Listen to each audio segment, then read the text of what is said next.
I'm Steve Johnson, News Director for theDove TV. Check out our other videos and visit our website at theDove.us. Thanks. Good evening, I'm Steve Johnson. Be sure to get our iPhone, iPad, and Android app. Then you can watch the Dove News on demand on your mobile app and on the Dove Roku channel as well. Well, from the Dove Newsroom at this hour, one of Oregon's most expensive campaign cycles comes to an end today. Interest in pot legislation, deciding whether to allow illegal aliens to have a driver's license, the GMO labeling issue, along with the governor's, U.S. Senate, and House races are causing voters to turn out in high numbers this election. As of Monday, an estimated 50% of voters had sent in their ballots.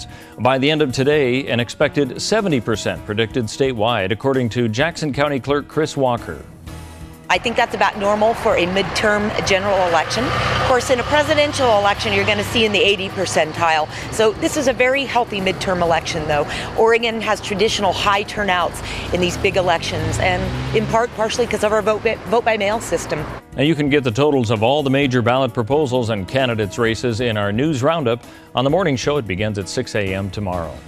Operation Christmas Child Collection Week begins in less than 2 weeks. It's the yearly effort to send 10 million shoebox gifts from the United States to locations around the globe. Thousands of boxes are packed in Oregon alone to send to children in third world countries, filled with hygiene items, toys, and other Christmas gifts. Zarina Jensen grew up in an orphanage and remembers the impact of the gift she received when she was 6 and the sense of hope it gave her. That was my first thought, in thinking my mom hasn't forgotten about me, she's going to come back, and so it really does instill that hope in you and into the other kids that, you know, may have a loving family but just don't have much. Now, since beginning in 1993, Samaritan's Purse has given out 100 million shoeboxes in their yearly campaign. In Oregon, there are 35 drop-off locations statewide. A Jackson County resident is being monitored for the Ebola virus. Health Director Dr. Jim Shame says a resident recently returned from one of the epidemic countries in Africa. He says the person being monitored has no known exposure to the virus, but will be monitored for 21 days. The woman who said she threw her 6-year-old son off a historic bridge in the city of Newport has been arrested on murder and manslaughter charges. Police say 34-year-old Jillian Meredith McCabe of Seal Rock called 911 6:25 p.m. Monday to report she had thrown her son off the Yaquena Bay Bridge. Well, let's take a look now at what we can expect on the weather scene, brought to you by Grange Co-op. For Northern California, a slight chance of rain tonight with a low of 42. Mostly sunny tomorrow with a high both Wednesday and Thursday of 68 degrees.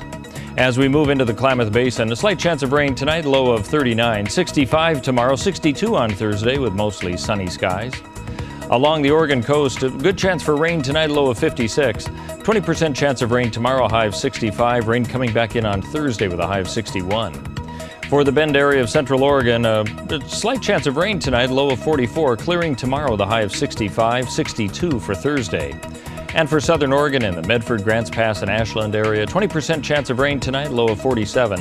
A warm 74 degrees tomorrow with mostly sunny skies, then 67 degrees on Thursday with about a 20% chance of rain, lows all in the upper 40s to low 50s. That's a look at news and weather. You're up to date right here on the Dove.